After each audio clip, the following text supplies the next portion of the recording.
Bienvenidos al debate en Razón de Estado. Esta noche discutiremos el tema del día, no puede ser otra forma.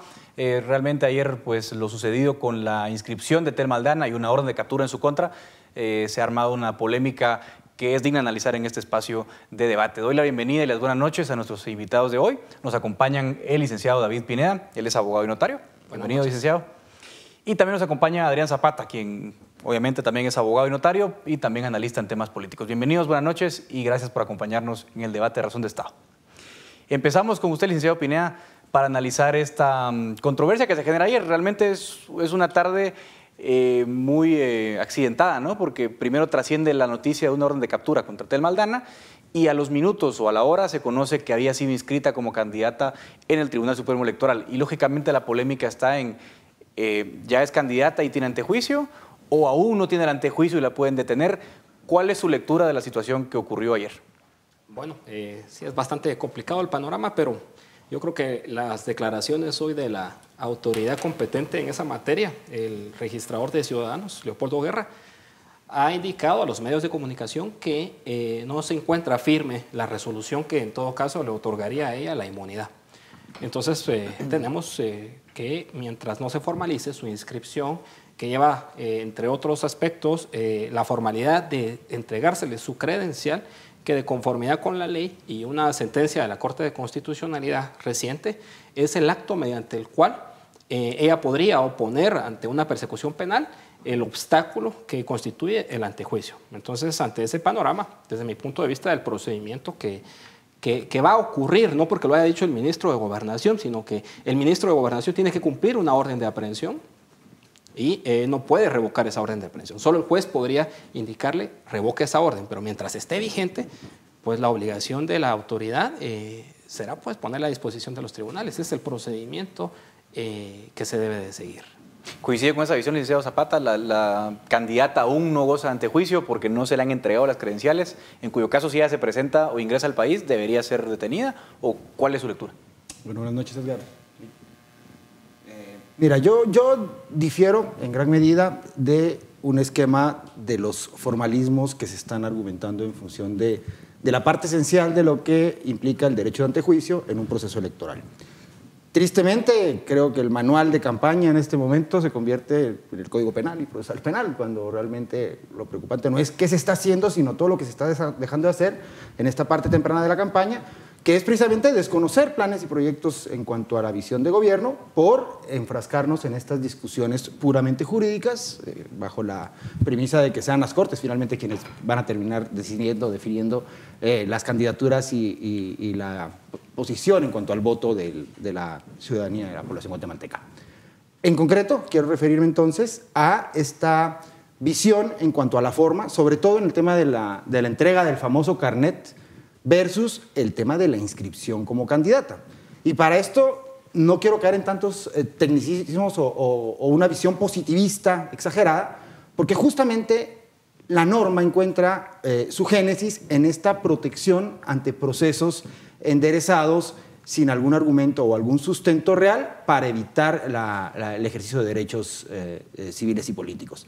Entonces, desde esa perspectiva, el hecho de la inscripción, que el hecho de la inscripción se vea restringido a la presentación de un carnet para oponérselo ante la autoridad, me parece que es un despropósito de la norma que lo que busca justamente es que los posibles candidatos puedan gozar de la garantía de participación sin una persecución espuria desde una visión puramente penal. Entonces, para mí, y amparado en lo que dice el famoso artículo ya ampliamente discutido en estos 2 o 3 días de la ley electoral y de los partidos políticos, en contraposición a la norma inferior que sería el reglamento, yo entendería que la postura de inscripción o la figura de la inscripción como tal trasciende al hecho de la presentación de un carnet. Coincido plenamente en lo que dice el IC en función de la función de la Policía Nacional Civil como un auxiliar del juez acatando una instrucción desde la judicatura. Sin embargo, creo que el análisis debería ser un poco más profundo, siempre teniendo en consideración que hay una dinámica política alrededor de esto, enderezada incluso desde las autoridades del Ejecutivo, ¿no? Hay un argumento ahí, licenciado Pineda, un poco abondando esta discusión. Veo que hay una discrepancia acá, técnica obviamente, ¿no? Entre abogados, 2 abogados, 3 criterios, siempre. Está el tema del formalismo, ¿no? Al que se refiere el licenciado Zapata. Bueno, hasta que le den la credencial, ¿ella es candidata oficialmente o por el hecho de la inscripción ya es candidata? Y aquí hay una lectura de varios abogados que dicen, bueno, miren, es materia de derechos humanos, no podemos vulnerar la participación o sujetar la participación de una persona a un formalismo y a un tecnicismo. ¿Usted cómo lee ese argumento?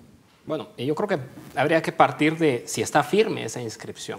Si ya cobró firmeza, y entiendo yo, según lo que manifestó el director de Ciudadanos, que no está firme. Entonces creo que podríamos o deberíamos de empezar analizando si está o no está firme y sobre esa base ver cuál es el mecanismo que se debe de seguir. No puedo decir que no coincida en algunos puntos con el licenciado, pero es el sistema que se ha ido pues prácticamente moldeando de esta manera el que pone en peligro una candidatura de Thelma Aldana o de cualquier persona, porque para ella hacer valer su derecho lo tiene que ir a hacer ante el juez. Y eso ha sido lo que ha ocurrido con diversos casos. Y le voy a dar algunos ejemplos. Por ejemplo, tenemos el caso de los hermanos Valdespais, que no podían ejercer sus derechos estando prófugos y tenían que presentarse ante el juez y hacer valer sus defensas. Es lo mismo que está ocurriendo acá, porque la Corte de Constitucionalidad nos ha orillado a que una persona, si está prófuga, no se puede defender, no puede interponer ningún recurso, sino hasta que esté presente. Entonces, es cierto, nos tenemos que cuestionar el sistema penal en su totalidad porque pues, vemos que podrían haber limitaciones, pero no podemos dejar de tomar en cuenta que cuál es el escenario predecible con base en criterios anteriores. Quiero ahondar en eso nada más porque la población se muere de ganas de saber qué pasaría, o sea, concretamente en los próximos días, ¿qué podemos ver? O sea, en términos prácticos, podemos ver una Thelma Aldana entrando al país, siendo detenida por la policía y conducida a un juez, y hasta entonces que el juez decida si tiene antejuicio o no. ¿Es esa una posibilidad? En términos prácticos y desde el punto de vista penal, ¿qué es lo que va a ocurrir? Por ejemplo, si ya tiene una alerta internacional de detención, va a ser detenida en El Salvador. Si tiene también una alerta migratoria, va a ser detenida a su ingreso al país. Y el único que puede decir esa orden tiene o no tiene vigencia, tiene o no tiene antejuicio, es el juez de garantías. Entonces ella debería de estar, pues de alguna manera consciente de eso. Es que es el camino. Nos guste o no nos guste, sea bueno o sea malo, claro, es el camino. Porque a menos de que quede sin efecto la orden de aprehensión, ese va a ser el camino. No hay otra. Sí, coincide con esa visión, Adrián. Pregunto, ¿cómo queda la democracia guatemalteca? ¿Cómo queda el proceso electoral si una candidata que más o menos puntea en las encuestas bien, segundo o tercer lugar, que la conduzcan por la fuerza pública ante un juez? O sea, ¿qué imagen, qué implicaciones tendría eso para las elecciones? Bueno, mira, sin lugar a dudas, nadie es superior a la ley. Yo creo que no es hablar en sí del caso Thelma Aldana, pero nos ocupa hoy porque es lo que estamos viviendo. Coincido en que esto es para cualquier persona, claro. Cualquier persona que esté optando a un puesto de elección popular, no digamos la primera magistratura del país. Evidentemente la ruta sería esa, no es que porque se otorgó la inscripción o se autorizó, se llevó a cabo la inscripción, automáticamente eso queda sin efecto. O sea, aquí de verdad, la responsabilidad está en cabeza del juez de garantías, quien tendrá que evaluarlo. Ahora, hay un enfoque o una visión desde lo político que también hay que evaluar, sobre todo porque como estamos metidos en esta dinámica donde la campaña está más en función de los procesos penales que de otra cosa, si se hace un análisis más profundo, aún sin estar haciendo campaña, veamos qué está pasando con la imagen de Thelma Aldana frente a esto que está sucediendo. ¿Qué pasaría si al ser conducida y el juez verifica, porque eso es una obligación del juez, no necesariamente puede basarse en que la persona presente su carnet? El juez está perfectamente facultado para pedir información que requiera en virtud de los argumentos vertidos en la primera declaración. ¿Qué suceda después si es ligada a proceso? Bueno, creo que hilamos mucho más allá, y que eso es sujeto de recursos, también hilamos mucho más allá. La discusión sería en torno a lo que planteabas de el hecho de la inscripción y el hecho de los recursos que pudieran presentarse en torno a la firmeza de la resolución. Y ahí tenemos que tomar en cuenta los efectos suspensivos o no desde el derecho administrativo. Me quiero salir un poco del ámbito tan técnico, ¿no? Del derecho, que es complicado, pero que igual es importante.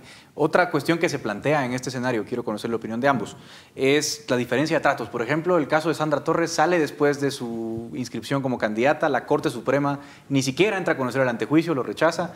Vemos contra Thelma Aldana alguna celeridad bastante eficiente, digamos, en el sistema de justicia, y hay quienes plantean la posibilidad de que sí haya una deliberada intención de atacar una candidatura a Tel Maldana y una deliberada intención de ser más indulgentes con Sandra Torres.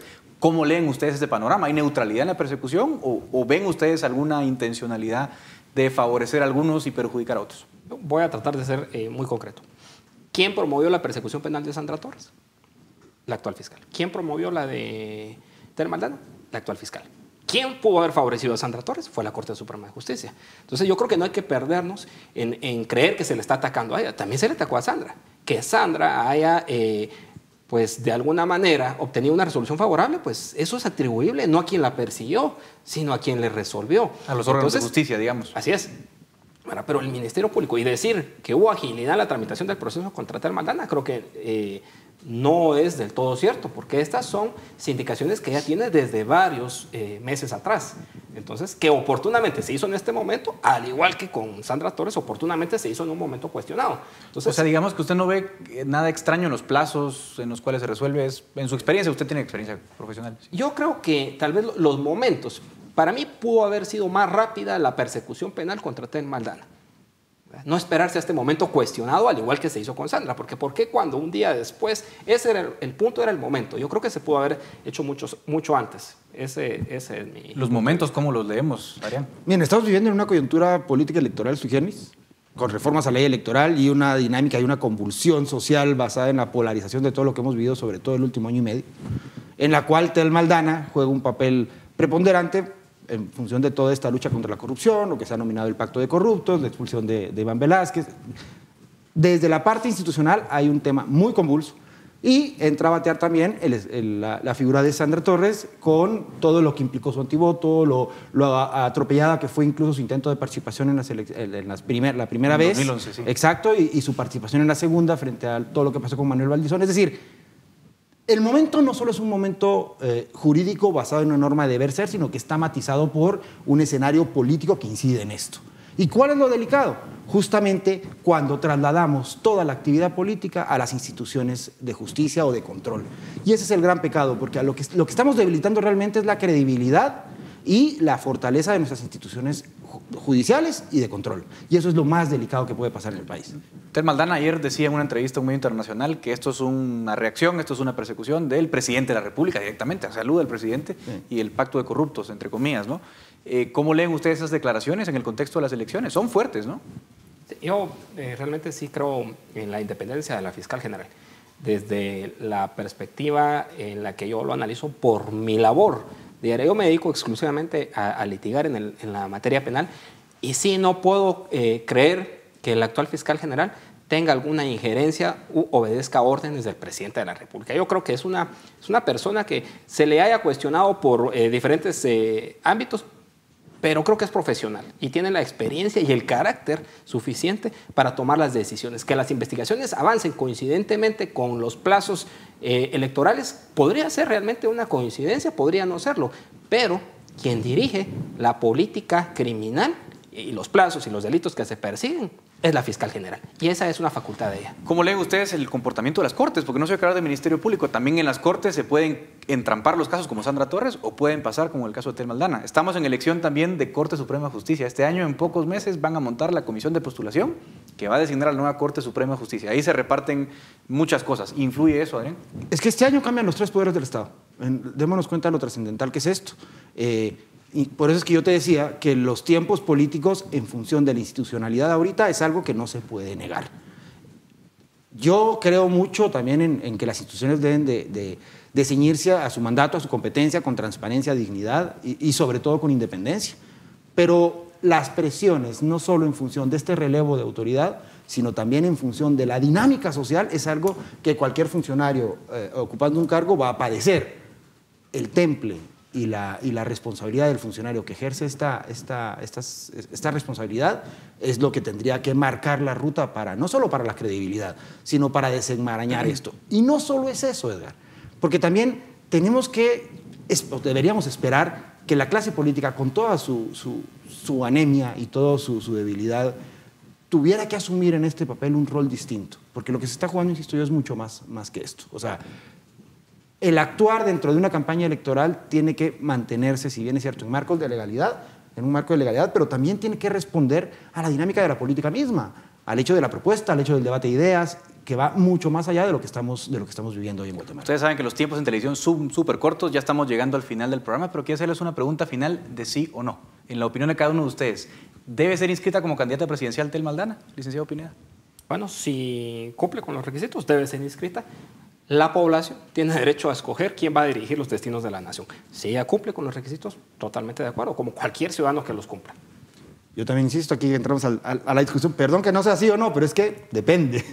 Creo que en serio habrá que ver el tema de la idoneidad, que es un panorama tan amplio y tan difícil, y en efecto coincido, si se cumplen los requisitos de la ley, la población es quien tiene que definir quién resulte electo en este país. Bueno, los agradezco muchísimo, licenciado David Pineda, abogado y notario, y el licenciado Adrián Zapata, abogado y analista político, por este interesantísimo debate. Quedan muchas más preguntas que respuestas, sin lugar a duda, pero es momento de poner fin a este segmento del debate en Razón de Estado y es momento de pasar al segmento de análisis en Razón de Estado.